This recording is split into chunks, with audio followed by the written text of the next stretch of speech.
ನಾನೆಂದೂ ಕೂಡ ಸಿದ್ದರಾಮಯ್ಯನವ್ರನ್ನ ರಾಜೀನಾಮೆ ಕೊಡಿ ಅಂತ ಕೇಳ್ದೋನೇ ಅಲ್ಲ. ನಾನು ಕೂಡ 45 ವರ್ಷಗಳ ಕಾಲ ರಾಜಕಾರಣವನ್ನು ಬಲ್ಲವನಾಗಿದ್ದೇನೆ. ಇದನ್ನೆಲ್ಲ ನೋಡಿದಾಗ ಎಲ್ಲೋ ಒಂದು ಕಡೆ ನೀವು ಮಾಡಿರೋದು ಗಿಲ್ಟಿ ಅಂತ ನಿಮಗೆ ಕಾಣಿಸ್ತಾ ಇದೆ. ಅದನ್ನು ಅರ್ಥ ಮಾಡಿಕೊಂಡು ಇವತ್ತೇನು ರಾಜ್ಯಪಾಲರು ಕೊಟ್ಟಿದ್ದಾರೆ, ನೀವು ಅಧಿಕಾರದಲ್ಲಿ ಮುಂದುವರಿಯೋದಕ್ಕೆ ನಿಮ್ಗೆ ನೈತಿಕತೆ ಇಲ್ಲ ಅನ್ನೋದು ನಾನು ಇವತ್ತು ನೋಡಿದೆ. ದೆಹಲಿಗೆ ಬಂದ ಮೇಲೆ ಸುಮಾರು ಹೊತ್ತು ನನಗೆ 12 ಗಂಟೆಗೆ ಸಭೆ ಇದ್ದಿದ್ದರಿಂದ ದೆಹಲಿಯಲ್ಲಿ ಅದಕ್ಕೆ ಹೋಗಬೇಕಾಗಿ ಮುಂಚಿತವಾಗಿ ಕರ್ನಾಟಕ ಭವನದಲ್ಲಿ ಕೂತ್ಕೊಂಡು ಎಲ್ಲವನ್ನು ನೋಡಿದೆ. ಇದು ಕಾಂಗ್ರೆಸ್ನವ್ರಿಗೆ ಅವರ ನಡವಳಿಕೆಗಳಿಗೆ 125 ವರ್ಷದ ಇತಿಹಾಸ ಅಂತ ಏನು ತತ್ವನೀತಿ ಹೇಳ್ತೀರಿ, ನಿಮ್ಮದ ಇನ್ನೊಂದು ಮುಖ ಇವತ್ತು ಕರ್ನಾಟಕದಲ್ಲಿ ತೋರಿಸ್ತಾ ಇದ್ದೀರಿ. ಅದರ ಹೊಣೆಗಾರಿಕೆಯನ್ನು ಹೊತ್ತು ನೀವು ಇವತ್ತು ಏನು ರಾಜ್ಯಪಾಲರು ಕೊಟ್ಟಿದ್ದಾರೆ ಆ ತೀರ್ಮಾನ ಆದಮೇಲೆ ಕೋರ್ಟ್ಗೆ ಹೋಗ್ತಾ ಇದ್ದೀರಿ. ಕೋರ್ಟ್ಗೆ ಹೋಗಿ ತೀರ್ಮಾನ ಆದಮೇಲೆ ಮತ್ತೆ ಅವ್ರನ್ನೇ ಮಾಡಿ, ನಾವು ಬೇಡ ಅನ್ನೋದಿಲ್ಲ. ನಾನು ಇಲ್ಲಿವರೆಗೂ ಕೂಡ ಕಾನೂನು ತನ್ನ ಕೆಲಸ ಮಾಡ್ತದೆ ಅಂತಾನೆ ಹೇಳ್ತಾ ಇದ್ದೆ. ನನಗನ್ನಿಸ್ತದೆ ಯಾವ ಸರ್ಕಾರ ರಾಜ್ಯದಲ್ಲಿದೆಯೋ ಆ ಸರ್ಕಾರದವರೇ ಕುಮ್ಮಕ್ಕು ಕೊಟ್ಟು ಬಾವುಟ ಹಿಡ್ಕೊಂಡು ಕೂಗಾಡ್ತಕ್ಕಂಥ ಪ್ರಕ್ರಿಯೆ ನನ್ನ 45 ವರ್ಷದಲ್ಲಿ ನಾನು ಎಂದೂ ಕೂಡ ನೋಡಿದವನಲ್ಲ. ನಾನು 2 ಬಾರಿ ಕಾಂಗ್ರೆಸ್ನಿಂದ MLA ಆಗಿದ್ದವನು. ಇಂಥದ್ದು ಈ ಕೀಳು ಮಟ್ಟದ ಕೆಲಸವನ್ನು ಮಾಡಬಾರ್ದು. ಯಾರನ್ನೋ ಏನೋ ಮಾಡಕ್ಕೆ ಹೋಗಿ ಇನ್ನೇನೋ ಮಾಡ್ಕೊಳ್ತಕ್ಕಂಥದ್ದು ಒಳ್ಳೆಯದಲ್ಲ.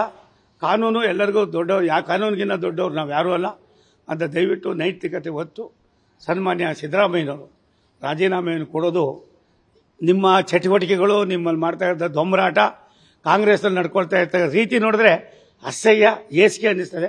ದಯವಿಟ್ಟು ನೀವು ರಾಜೀನಾಮೆ ಕೊಟ್ಟು ಮತ್ತೆ ಏನು ಎನ್ಕ್ವೈರಿ ಆದಮೇಲೆ ನೀವು ತಪ್ಪಿತಸ್ಥರಲ್ಲ ಅಂದರೆ ನೀವೇ ಮುಖ್ಯಮಂತ್ರಿ ಆಗಿ. 136 ಜನ ಇದ್ದೀವಿ, 136 ಜನ ಇದ್ದೀವಿ ಅಂತ ಹೇಳ್ತಾನೆ ಇದ್ದೀರಿ. ನಾವೇನು ನಿಮಗೆ ಡಿಸ್ಟೆಬಿಲೈಸ್ ಮಾಡಿಲ್ಲ. ಗಣತಾಂತ್ರಿಕ ರಾಜ್ಯಪಾಲರ ಅನೇಕ ದಿನಗಳಲ್ಲಿ ನಡೆದಿರ್ತಕ್ಕಂಥ ಘಟನಾವಳಿಗಳಲ್ಲಿ ಇದು ಕೂಡ ಒಂದಾಗಿರೋದ್ರಿಂದ ಅವತ್ತು ಯಾವ ರೀತಿ ನಡ್ಕೊಂಡ್ರು ಇವತ್ತು ಕೂಡ ನೀವು ಅದೇ ರೀತಿ ನಡ್ಕೊಂಡು ರಾಜ್ಯವನ್ನು ರಾಷ್ಟ್ರದ ವ್ಯವಸ್ಥೆಯಲ್ಲಿ ಒಂದಾಗಿ ಕೆಲಸ ಮಾಡ್ತಕ್ಕಂಥದಕ್ಕೆ, ರಾಜ್ಯದಲ್ಲಿ ಇರ್ತಕ್ಕಂಥ 7.5 ಕೋಟಿ ಜನರ ಬದುಕಿನಲ್ಲಿ ಕೇವಲ ಈ ರೀತಿಯಾದ ದೊಂಬರಾಟ ಒಳ್ಳೆಯದಲ್ಲ. ಇದು ನಿಮಗೆ ಸರಿ ಅನಿಸೋದಿಲ್ಲ ಅನ್ನೋದಕ್ಕಿಂತ ಹೆಚ್ಚಾಗಿ ನೀವು ತಪ್ಪು ಮಾಡಿದ್ದೀರಾ ಅಂತ ನೀವು ಗಲಾಟೆ ಮಾಡ್ತಾ ಇರೋದ್ರಿಂದ ನನಗೆ ಇವತ್ತು ಅನ್ನಿಸ್ತಾ ಇದೆ ಇದು ಒಳ್ಳೆಯದಲ್ಲ. ಇದರ ನೈತಿಕತೆಯನ್ನು ರಾಜ್ಯದ ಮುಖ್ಯಮಂತ್ರಿಗಳು ಹೊತ್ಕೋಬೇಕಾಯ್ತದೆ. ಅದು ಕಾನೂನಿನಲ್ಲಿ ಅವರು ಹೋರಾಟ ಮಾಡಬೇಕಾಯ್ತದೆ. ಕಾನೂನಿನಲ್ಲಿ ಅದಕ್ಕೆ ಅವರಿಗೆ ಜಯ ಸಿಕ್ಕಿದ್ರೆ ಮತ್ತೆ ಅವರೇ ಮುಖ್ಯಮಂತ್ರಿ ಆಗಲಿ. ಆ ನಿಟ್ಟಿನಲ್ಲಿ ಅವರು ತಮ್ಮ ತೀರ್ಮಾನ ಮಾಡೋದು ಮಾಡಬೇಕು ಅನ್ನುವ ಒತ್ತಾಯವನ್ನು, ಮತ್ತೆ ಈ ರೀತಿಯಾದ ಒಂದು ಹೇಯವಾದ ಒಂದು ಕೆಲಸವನ್ನು ಮಾಡಿ ಪ್ರಜಾಪ್ರಭುತ್ವದ ವ್ಯವಸ್ಥೆಗೆ ಧಕ್ಕೆ ತರ್ತಕ್ಕಂಥದಕ್ಕೆ ಕಾಂಗ್ರೆಸ್ನವ್ರು ಏನು ಇವತ್ತು ಮಾಡ್ತಾ ಇದ್ದಾರೆ, ರೋಡ್ನಲ್ಲಿ ಬೀದಿ ಅಲ್ಲಿ ಜನಗಳ ಮಧ್ಯದಲ್ಲಿ, ಇದು ನಿಮಗೆ ಮರ್ಯಾದೆ ಅಲ್ಲ.